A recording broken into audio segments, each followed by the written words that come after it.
Well, worries schmurries. The Dow inching closer to 17K, S&P in and out of records almost on a daily basis. So investors are feeling confident. But let's just say average Americans, not so much. Welcome, everybody. I'm Neil Cavuto. And ahead of the 4th, get ready for a few early fireworks.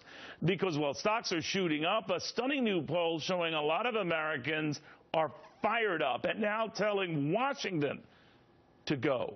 We couldn't believe it. So we commissioned our ever-fearless Steph to find out what's behind all the huff. Let's just say when we put Stephanie Wheeler out on the street, we had no idea she'd come back with this.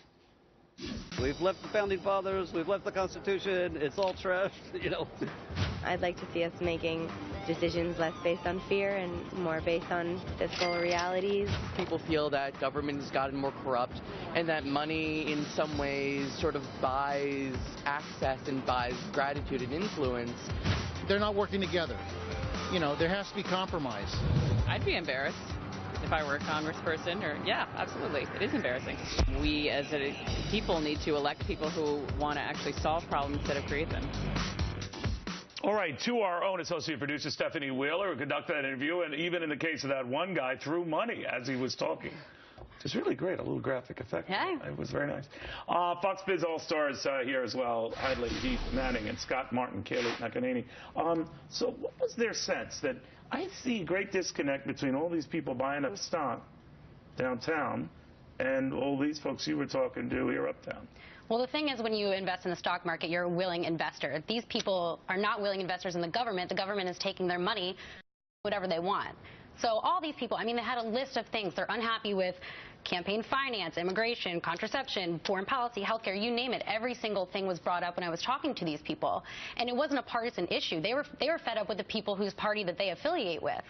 So it's a bad sign, but I actually think there is some good news to come out of it, is that people are aware and they will go to the polls with this.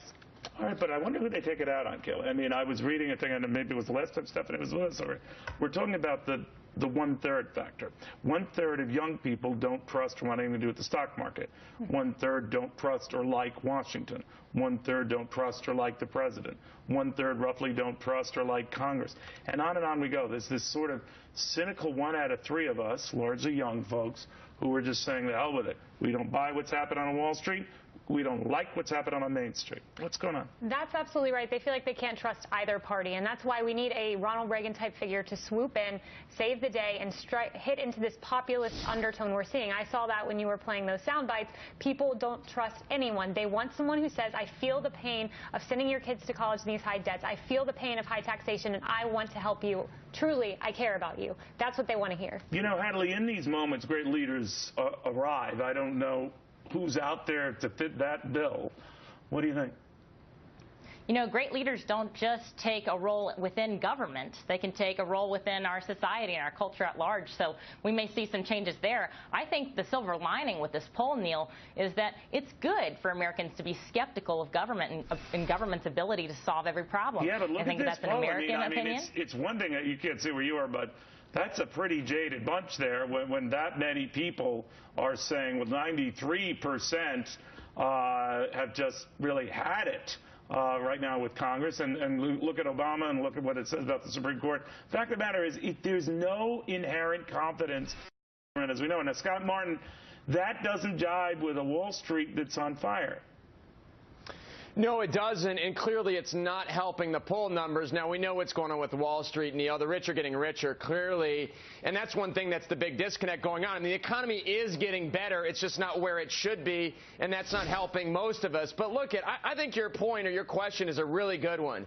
You know, who is this person that's going to rise out of the ashes and be this savior, this hero? That I agree with Kaylee. I mean, it's a great premise. I just don't know who that is. I mean, if you look at the youth vote, you know, they're voting on Obama's side 4 years ago, 6 years ago. Now what are they going to do? Not vote at all? I mean, we need voters, but we need people to vote with their heads, not so much their hearts. Now, you know, we ran through something interesting, Kelly. You touched on it, that we're not necessarily off to the races, but we are off to that. And sometimes if maybe some guys as young as you and Steph, maybe if you're so used to just seeing the way the world's been since the meltdown, your formative years, you don't know anything a heck of a lot better. So is that what makes young people so jaded? Is that why they don't even buy a market or intrigued by a market? They just don't trust leaders. They see what's going on at the VA. And a lot of these folks you talk to say the disconnect is real because here's our real world. Well, the same people that this poll talks about, Congress, are part of the reason why my generation doesn't trust the stock market. It was demonized. I mean, maybe justifiably so after the crash, but I think that, you know, it really did scare a lot of my generation. I know a lot of my friends were hesitant to get into the stock market, but hey, we're growing adults. We have to put some money away. We don't have any other options. Did they not get Fox Business? Did you tell them to demand They watch it every Fox night. Really? They're slow. They're slow. They'll come around. They're good people, but they're really not the nice. sharpest tools in the shed. Yeah. Okay, so here's where we go. We go with a country that just doesn't trust our structure, feels if it's going to treat our vets this way. What does that say, Kaylee, about health care? Plus, if we don't even provide it for our vets, that gets jaded fast. That's right. You have a president who has sold us the idea that government can provide 18% of the economy. He wanted a single-payer system. Didn't get it. That's what he wanted. And now we see the VA come crashing down, 40 dead veterans. And we're all looking around like, what, you told us you could run this. You can't. Yeah. It's remarkable hypocrisy. And for him to keep buying into this idea, it's hypocritical. You know, Steph touched on it before, and she's been out in the street with folks before. I think people, Hadley, are very forgiving. I wrote a column on this for our website. Not that I want to brand. You should check it out. But my point was, it's such a big deal for people to say, I screwed up. Such a big deal for people to say, I botched it. I dare say if the president said that early on about the health care law, this is on me. I really did think when I said you could have your doctor, you could keep your doctor. And my staff warned me about it, and I didn't do it. It's on me. I'm going to fix it. Just as I think it's on Republicans to say, we talk a good game on spending, but when push comes to shove, we don't deliver on that. That's on us. We're going to correct it. Do like you do at an AA meeting, Republicans, stand up and say, we are spendaholics. We know what it's like. Learn from our mistakes not to repeat it. But no one does that, so that's what I think adds to the cynicism about Washington, because no one admits to a mistake. Right. That's because of pride, Neil. That's because there's too much pride in politics, but that's the nature of politics. A true, heartfelt, real, sincere apology comes with a real change in course as well. So if the president wanted to come out and say, yes, I acknowledge that Obamacare's been a disaster, well, then he'd have to do something about it, and he'd have to repeal it, or he'd have to change direction significantly. So it's not just words that we need, but it's a real change in direction. Scott?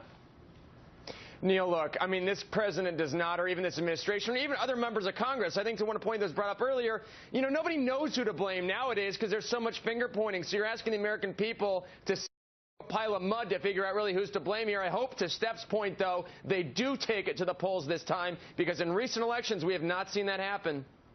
All right, guys, thank you all very much. Steph, great job out there. Thank you. She loves coming here. Not really. What, to work or on the street? Either way. What to work. All right, coming up, Russia, as if they're just not humiliating us enough. Now they're looking at our power grid. And here's the thing, they're not even disguising the fact they're looking at our power grid. I mean, they're probably dressed up in their uniforms. Let's just look at your power